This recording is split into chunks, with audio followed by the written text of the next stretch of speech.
സർക്കാരിന് വേറെ എന്താണ് വഴി? ഈ കേസുമായി ബന്ധപ്പെട്ട വനിത സർക്കാരിന് മുന്നിൽ ഒരു അപേക്ഷ തരികയാണ്. ഈ കേസ് CBIക്ക് വിടണം. പോലീസ് അന്വേഷണത്തിൽ വേണ്ടത്ര പുരോഗതി ഉണ്ടാകുന്നില്ല.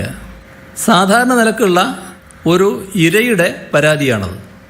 അത്തരമൊരു പരാതി സർക്കാർ സ്വീകരിച്ചില്ല എന്ന് വിചാരിക്കുക, അങ്ങനെയൊന്ന് സങ്കല്പിക്കുക. അത് ന്യായമാവുമോ? എത്ര വലിയ വിമർശനത്തിന് ഇടയാക്കും? കാരണം അവർ തന്നെ ആവശ്യപ്പെടുകയാണ്, നിങ്ങൾ അന്വേഷണം ഇവിടെ എത്തുന്നില്ല, എനിക്കിതിൽ തൃപ്തിയില്ല, CBI അന്വേഷിക്കണമെന്ന്. അപ്പോൾ അവരുടെ ആവശ്യം അംഗീകരിച്ചു കൊടുക്കുന്ന നിലയാണ് സർക്കാരിൻ്റെ ഭാഗത്തുനിന്നുണ്ടായിട്ടുള്ളത്. സ്വാഭാവികമായൊരു നടപടിക്രമമാണത്. രാഷ്ട്രീയമായൊരു ദുരുദ്ദേശം അതിൽ കാണേണ്ടതേയില്ല. സിദ്ധാർത്ഥൻ്റെ പിതാവും മറ്റു ചിലരും കൂടി എന്നെ കാണാൻ വന്നു. അമ്മയുടെ പെറ്റീഷനാണ് തരുന്നത്. ആ ഹർജി കയ്യിൽ വാങ്ങി ഞാനത് വായിച്ചു നോക്കി. അവസാനം പറയുന്നത് CBIക്ക് വേണമെന്നാണ്. അത് വായിച്ച ഉടനെ ഞാൻ പറയുകയാണ്, നിങ്ങളുടെ അഭിപ്രായം അങ്ങനെയാണെങ്കിൽ CBIക്ക് വിടാം. അന്ന് തന്നെ അതിൻ്റെ സർക്കാർ ഉത്തരവും ഇറങ്ങുകയാണ്.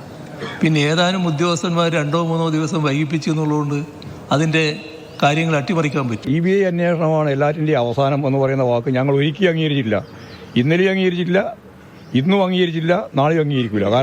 കാരണം അത് സുപ്രീം കോടതി തന്നെ പറഞ്ഞതുപോലെ കൂട്ടിൽ കിടക്കുന്ന തത്തയാണ്. എന്തും പറയിപ്പിക്കാം, എന്തും ചെയ്യിപ്പിക്കാം. കേന്ദ്ര ഗവൺമെൻറ് എന്താണോ ഉദ്ദേശിക്കുന്നത് അതിലേക്ക് കാര്യങ്ങൾ നീക്കുന്നതാണ് CBI. മടിയിൽ കനവുള്ളവന് മാത്രമേ വഴിയിൽ ഭയക്കേണ്ടതായിട്ടുള്ളൂ. ഇവിടെ ഒരു ഭാഗത്ത് നീതി നിഷേധിക്കപ്പെട്ട ഒരു ഇര, അദ്ദേഹത്തിൻ്റെ കുടുംബം, മറുഭാഗത്ത് സർക്കാരിൻ്റെ ചിന്ത എന്താണ്? കുറ്റാരോപിതയായിരിക്കുന്ന വ്യക്തിക്ക് CBI അന്വേഷണത്തിലൂടെ അനീതി ഉണ്ടാകുമെന്നാണോ? അങ്ങനെ വരികയാണെങ്കിൽ ഇവിടെ കോടതിയില്ലേ? അന്വേഷിക്കുന്ന ഏജൻസിയെ സംബന്ധിച്ചിടത്തോളം തെറ്റില്ലാതെ ആത്മാർത്ഥതയോടുകൂടി അന്വേഷണം നടത്തുക എന്ന ഉദ്ദേശം പ്രാപ്തമായെങ്കിൽ മാത്രമേ ഈ കേസ് ഇഫക്റ്റീവായിട്ട് പ്രോസിക്യൂട്ട് ചെയ്യാൻ കഴിയുകയുള്ളൂ, വിചാരണ ചെയ്യാൻ കഴിയുള്ളൂ. എന്തെങ്കിൽ മാത്രമേ ഇരയ്ക്ക് നീതി കിട്ടുകയുള്ളൂ.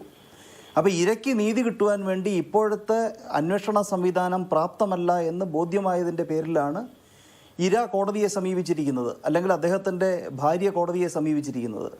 ആ സാഹചര്യത്തിൽ സർക്കാരിന് ഇങ്ങനെ ബോധറേഷൻ എന്താണ് ഉണ്ടാകുന്നത്? എങ്ങനെയാണ് കേരള പോലീസിനെയോ കേരള സർക്കാരിനെയോ CBI അന്വേഷണം പ്രിജുഡിസ് ചെയ്യുന്നത്?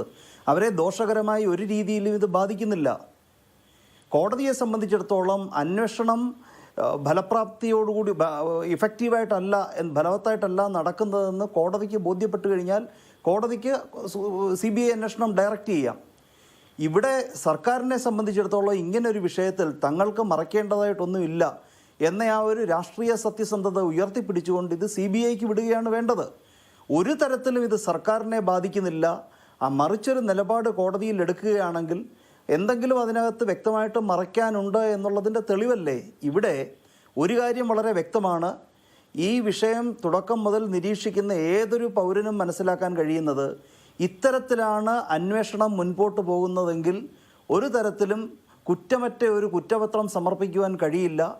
കുറ്റാരോപിതരെ ഇഫക്റ്റീവായിട്ട് വിചാരണ ചെയ്ത് ആ ഇരയ്ക്കും കുടുംബത്തിനും നീതി വാങ്ങിച്ചു കൊടുക്കാൻ ഒരു തരത്തിലും കഴിയില്ല എന്നുള്ളത് വളരെ വ്യക്തമാണ്. നാം ഇവിടെ കണ്ണ് തുറന്ന് നോക്കിക്കഴിഞ്ഞാൽ, കാത് കൂർപ്പിക്കാതെ, കഥയറിയാതെ കണ്ണുകൊണ്ട് മാത്രം നോക്കിക്കഴിഞ്ഞാൽ ശാന്തയായ ഒരു സ്ത്രീ ഒരു വേദിയിൽ വന്ന് എന്തോ കുറച്ച് നേരം സംസാരിച്ചിട്ട് ഇറങ്ങിപ്പോകുന്നു. പിന്നീട് അദ്ദേഹം മരണപ്പെട്ടതായി കാണുന്നു. സ്വാഭാവികമായ ആത്മഹത്യയായിട്ട് പോലീസ് അത് വിധിയെഴുതുന്നു. ഇത്ര മാത്രമാണ് നമുക്ക് കണ്ണുകൾ കൊണ്ട് കാണുവാൻ കഴിയുന്നത്. എന്നാൽ എങ്ങനെയാണ് ഇത് ആത്മഹത്യ എന്ന് പറയുന്ന, ഇത് കൊലപാതകം ആണോ അല്ലയോ എന്നുള്ളത് ഒരു വിഷയം.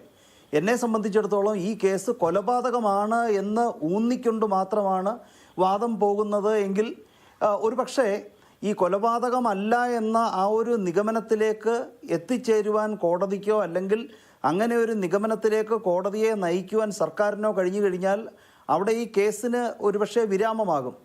ഇവിടെ കൊലപാതകമാണെങ്കിലും ആത്മഹത്യയാണെങ്കിലും രണ്ടാണെങ്കിലും ആത്മഹത്യ പ്രേരണ കുറ്റമെന്ന് പറയുന്ന വളരെ ഗൗരവകരമായി 10 വർഷം വരെ നിയമം ശിക്ഷ വിഭാവനം ചെയ്യുന്ന ആ ഒരു ഒഫൻസ് ആണെങ്കിലും അതെങ്ങനെയെങ്കിലും അന്വേഷിച്ച് കുറ്റാരോപിതരെ വെറുതെ വിടാൻ കഴിയുന്നതാണോ? നമുക്ക് ഈ വിഷയത്തിൽ കണ്ണുകൊണ്ട് കാണാൻ കഴിയുന്ന അവരുടെ പ്രസംഗം മാത്രമാണ്. ബഹുമാനപ്പെട്ട സുപ്രീം കോടതിയുടെ തന്നെ അടുത്തിടെയുള്ള ശിവകുമാർ കേസിലും നിരവധി കേസുകളിലും ഇത് സുപ്രീം കോടതി സെറ്റിൽ ചെയ്തിട്ടുള്ള നിയമമാണ്.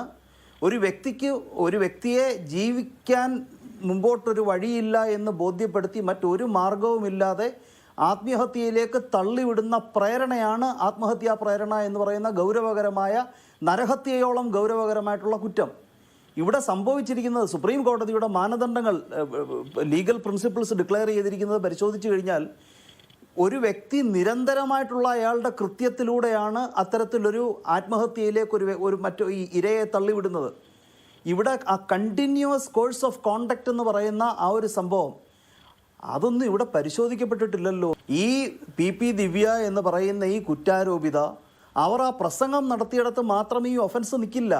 ഇതിൻ്റെ അണ്ടർലൈങ് ആയിട്ട് ഇതിനു വേണ്ടി പ്രവർത്തിച്ച ആരുടെ അപ്രീതിയാണോ ഇത്തരമൊരു അവരുടെ രോഷപ്രകടനമല്ല, സുപ്രീം കോടതി പറഞ്ഞിരിക്കുന്നത് രോഷപ്രകടനമാണെന്നുണ്ടെങ്കിൽ അതിൻ്റെ മാത്രം അടിസ്ഥാനത്തിൽ ഒരു മരണം സംഭവിക്കുകയാണെങ്കിൽ അത് ആത്മഹത്യ പ്രേരണ കുറ്റമായി മാറില്ല. പരിഗണിക്കേണ്ടതായിട്ടുള്ള ഒരു വിഷയം എന്താണെന്ന് ചോദിച്ചാൽ ഈ ഒരു വ്യക്തിയുടെ കുറ്റാരോപിതൻ അല്ലെ കുറ്റാരോപിതയുടെ ആ ഒരു കണ്ടിന്യൂഡ് കോഴ്സ് ഓഫ് കോണ്ടക്റ്റ് അതിവിടെ പരിശോധിക്കപ്പെട്ടിട്ടില്ല. പോലീസിന് പരിശോധിക്കാൻ താല്പര്യമില്ല. അതായത് എങ്ങനെയാണ് പത്തനംതിട്ട എന്ന് പറയുന്ന അദ്ദേഹത്തിൻ്റെ സ്വദേശത്ത് ഈ വീഡിയോ ക്യാപ്ചർ ചെയ്ത് അത് പ്രാദേശികമായി പ്രചരിപ്പിക്കപ്പെട്ടത്. നിങ്ങൾ പത്തനംതിട്ട പോയാലും നിങ്ങൾക്ക് അഭിമാനത്തോടുകൂടി അവിടെ ജീവിക്കാൻ കഴിയരുത് എന്ന വ്യക്തമായിട്ടുള്ള ക്രിമിനൽ ഉദ്ദേശത്തോടു കൂടിയല്ലേ അദ്ദേഹത്തിൻ്റെ സ്ഥലത്ത്. ഇത് ആലപ്പുഴയും കാസർഗോഡും അല്ലല്ലോ ഇത് പ്രചരിപ്പിക്കപ്പെട്ടത്. ഇത് പ്രചരിപ്പിക്കപ്പെട്ടത് ഈ റവന്യൂ വകുപ്പിൽ ജോലി ചെയ്യുന്ന ഉദ്യോഗസ്ഥരുടെയും അവരുടെ കുടുംബാംഗങ്ങളുടെയും ഒക്കെ മൊബൈലുകളിലാണ് ഇത് സർക്കുലേറ്റ് ചെയ്യപ്പെട്ടത്. അപ്പം വളരെ വ്യക്തമായിട്ട് ആ പ്രസംഗം മാത്രമല്ല, ആ പ്രസംഗം ക്യാപ്ചർ ചെയ്യുവാൻ കാണിച്ച ക്രിമിനൽ മനസ്സ്, ഈവൻ ആ പ്രസംഗം അവിടെ വീഡിയോഗ്രഫിക്ക് വേണ്ടി പോയ വ്യക്തിയുടെ മൊബൈൽ ഫോൺ ഉൾപ്പെടെ പിടിച്ചെടുത്ത് പരിശോധിച്ച് ഇതെങ്ങനെയാണ് ഇലക്ട്രോണിക്കലി ഇത് ട്രാൻസ്മിറ്റ് ചെയ്യപ്പെട്ടത് എന്നതിൻ്റെ വഴിത്താര മുഴുവൻ പരിശോധിച്ചെങ്കിൽ മാത്രമേ ഇത് വിജയകരമായിട്ട് പ്രശാന്തൻ്റെ റോൾ അവിടെ നിൽക്കട്ടെ എന്നാൽ മാത്രമേ ഇത് വിജയകരമായിട്ട് ഇത് അന്വേഷണം പൂർത്തിയാക്കി പ്രോസിക്യൂട്ട് ചെയ്യാൻ കഴിയൂ. ഇവിടെ CBI അന്വേഷണം എന്തുകൊണ്ട് ആൾക്കാർ ആവശ്യപ്പെടുന്നു? പ്രാദേശികമായിട്ടുള്ള സ്വാധീനത്തിന് വിധേയമായി അന്വേഷണം അട്ടിമറിക്കപ്പെട്ട് ഇരയ്ക്ക് നീതി നിഷേധിക്കപ്പെടുമെന്നുള്ള സാഹചര്യം വരുമ്പോഴാണ് CBI അന്വേഷണം ആവശ്യപ്പെടുന്നത്. ഇവിടെ പ്രാദേശികമായിട്ട് കേരള സർക്കാരിൽ വളരെയധികം സ്വാധീനം ചെലുത്തുന്ന ഒരു രാഷ്ട്രീയ നേതാവും അവരോട് അനുബന്ധമായിട്ട് ആരോപിക്കപ്പെടുന്ന അഴിമതിയും ഈവൻ ഭരിക്കുന്ന പാർട്ടിയുടെ ഹെഡ്ക്വാർട്ടേഴ്സിൽ നിന്ന് വരെയും ഇത് സംബന്ധിച്ച് പിന്നീടുണ്ടായ അനന്തര നടപടികളുമൊക്കെ സാധാരണ ജനത്തിൻ്റെ മനസ്സിൽ ആശങ്കയുണ്ടാക്കുന്നതും ഇരയ്ക്ക് വേദന ഉളവാക്കുന്നതുമായിട്ടുള്ള കാര്യമാണ്. അങ്ങനെ വരുമ്പോൾ ഇവിടെ മറ്റൊരു ഏജൻസി ഇല്ല. സർക്കാരിന് ആരെയാണ് ഇവിടെ സംരക്ഷിക്കേണ്ടത്? ഇവിടെ ഒരേ ഒരു വഴിയെന്ന് പറഞ്ഞു കഴിഞ്ഞാൽ കേരളത്തിലെ പ്രാദേശിക സംവിധാനത്തിൻ്റെ സ്വാധീനത്തിന് വഴിപ്പെടാത്ത ഒരു ഏജൻസി. ഇവിടെ CBI വന്നു കഴിഞ്ഞു കഴിഞ്ഞാൽ ഇവിടെ ഇരയ്ക്ക് എന്താണ് അനീതി ഉണ്ടാകുക? പിന്നെ കോർട്ട് മോണിറ്റേർഡ് ഇൻവെസ്റ്റിഗേഷൻ സാധ്യമാണല്ലോ. ഇപ്പോൾ ജെയിൻ ഹവാല കേസിൽ, വിനീത് നാരായൺ കേസിൽ 1997 ബഹുമാനപ്പെട്ട സുപ്രീം കോടതി CBIയോട് കോടതിയുടെ മുൻപിൽ റിപ്പോർട്ട് ചെയ്യാൻ പറഞ്ഞുവല്ലോ. ഒരു കാര്യം കൂടെ സൂചിപ്പിക്കാൻ ആഗ്രഹിക്കുന്നു. ഈ 306 എന്ന് പറയുന്ന ആത്മഹത്യാ പ്രേരണ കുറ്റം തെളിയിക്കുക എന്ന് പറഞ്ഞു കഴിഞ്ഞാൽ അത് വളരെ ആത്മാർത്ഥതയോടുകൂടി അന്വേഷണം നടത്തി വിചാരണ നടത്തിയാൽ മാത്രമേ അത് തെളിയിക്കുവാൻ കഴിയുകയുള്ളൂ. മറ്റുള്ള ഒഫൻസസിൽ നിന്നും വളരെ വ്യത്യസ്തമാണ്. വളരെ തീവ്രവും ആത്മാർത്ഥവുമായിട്ടുള്ള അന്വേഷണം നടത്തിയെങ്കിൽ മാത്രമേ അത് തെളിയിക്കാൻ കഴിയുകയുള്ളൂ. ഇത് കൊലപാതകമായിരിക്കാം. ഇനി പോലീസ് വെർഷൻ വെച്ച് പോവുകയാണെങ്കിൽ തന്നെയും ഇത് തെളിയിക്കുക എന്നുള്ളത് വളരെ ബുദ്ധിമുട്ടാണ് എന്നുള്ളത് കൊണ്ട് തന്നെ ഇത് അട്ടിമറിക്കുക എന്നുള്ളത് വളരെ ഈസിയാണ്. രാജേഷ് ഗാന്ധി കേസിൽ സുപ്രീം കോടതിയുടെ വിധിന്യായത്തിൽ പറഞ്ഞിരിക്കുന്നത് പോലെ, അല്ലെങ്കിൽ പല വിധികളിലും ഇതിനു മുമ്പ് ഒബ്സർവ് ചെയ്തിട്ടുള്ളതുപോലെ, കോടതിയുടെ മുൻപിലുള്ള റെക്കോർഡ്സിൽ നിന്നും അന്വേഷണം മതിയായ രീതിയിലല്ല നടക്കുന്നത് എന്ന് ബോധ്യപ്പെട്ട് കഴിഞ്ഞു കഴിഞ്ഞാൽ അത് CBI അന്വേഷണത്തിന് വിടാൻ കഴിയുന്നതാണ്. ഇവിടെ അന്വേഷണം മതിയായ രീതിയിലല്ല നടക്കുന്നതെന്ന് വളരെ വ്യക്തമല്ലേ. ഇതിനകത്ത് സംശയാസ്പദമായിട്ട് ഇൻവോൾവ് ചെയ്യപ്പെട്ടിട്ടുള്ള കളക്ടറുടെ ഫോൺ സീസ് ചെയ്തിട്ടില്ല, അദ്ദേഹത്തിൻ്റെ കോൾ റെക്കോർഡ്സ് പരിശോധിച്ചിട്ടില്ല, ഒരു ക്വിഡ് പ്രോക്കോ എന്ന നിലയിൽ പിന്നീട് നിലപാട് മാറ്റിയ ഈ കളക്ടറുടെ ഈ വിഷയത്തിലുള്ള ഇൻവോൾവ്മെൻറ്റ് പരിശോധിച്ചിട്ടില്ല. പ്രശാന്തൻ എന്ന് പറയുന്ന വ്യക്തി മരണപ്പെട്ട ഈ ഇരയെ പോലും അപകീർത്തിപ്പെടുത്തുന്ന രീതിയിലുള്ള രാഷ്ട്രീയ നീക്കങ്ങളുമായി അദ്ദേഹത്തിൻ്റെ 2 വ്യത്യസ്തമായ ഒപ്പുകളുമായിട്ട് രംഗത്തിലേക്ക് വേദിയിലേക്ക് പ്രവേശിച്ച പ്രശാന്തനെ പിടിച്ച് ഇഫക്റ്റീവായിട്ടൊന്ന് ഇൻട്രോഗേറ്റ് ചെയ്തിട്ടില്ല.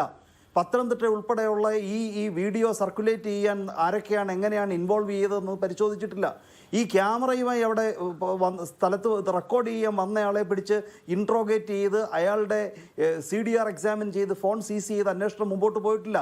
അത് ആത്മഹത്യാ പ്രേരണ കുറ്റമായിട്ട് അത് ഇഫക്റ്റീവായിട്ട് വരണമെന്നുണ്ടെങ്കിൽ ഇതിൻ്റെ പുറകിൽ പ്രവർത്തിച്ച ഓരോ വ്യക്തികളും നിയമത്തിന് മുൻപിൽ വരേണ്ടതായിട്ടുണ്ട്. പോലീസിൻ്റെ വേർഷൻ പരിശോധിക്കുമ്പോൾ അതിനോട് ചേർന്ന് നിൽക്കുമ്പോൾ തന്നെ ഇത്രയധികം ഇൻകൺസിസ്റ്റൻസീസ് ഉണ്ട്. അപ്പോൾ ഇതൊരു വളരെ ക്രൂരമായിട്ട് വളരെ സ്മാർട്ടായിട്ട് എക്സിക്യൂട്ട് ചെയ്ത ഒരു കൊലപാതകമായിരിക്കാം. ഇനി പോലീസ് വേർഷൻ പരിശോധിച്ചാൽ പോലും ഒരു നിമിഷം പോലും ഈ അന്വേഷണം നടത്തുവാൻ കേരള പോലീസിന് യോഗ്യതയില്ല. CBI ഒരു തത്തയാണെന്നുണ്ടെങ്കിൽ പല തത്തകളുടെ ഒരു മൃഗശാലയാണ് കേരള പോലീസ്. ക്രൈംബ്രാഞ്ച് തത്തയുണ്ട്, ലോക്കൽ പോലീസ് തത്തയുണ്ട്, അന്വേഷണം നടത്തിയ ടൗൺ സർക്കിൾ തത്തയുണ്ട്. അപ്പോൾ ഈ തത്തകളാൽ ബന്ധിതമായിരിക്കുന്ന ഒരു വ്യവസ്ഥയിൽ മരണപ്പെട്ടു പോയ ഇരയ്ക്കും അവരുടെ അദ്ദേഹത്തിൻ്റെ സർക്കാർ ഉദ്യോഗസ്ഥയായ വൈഫിനും ഇവിടെ നീതി ലഭിക്കില്ല. ഉറപ്പല്ലേ? ഇവിടെ കുറ്റാരോപിതനെ തുറന്നു വിടുവാൻ വേണ്ടി മാത്രം നടത്തുന്ന ഒരു അന്വേഷണമാണ്. ഒരല്പം നീതിബോധമുണ്ടെങ്കിൽ ഇത് CBI അന്വേഷിച്ച് സ്വതന്ത്രമായിട്ടുള്ള ഒരു അന്വേഷണത്തിന് വഴിയൊരുക്കുക.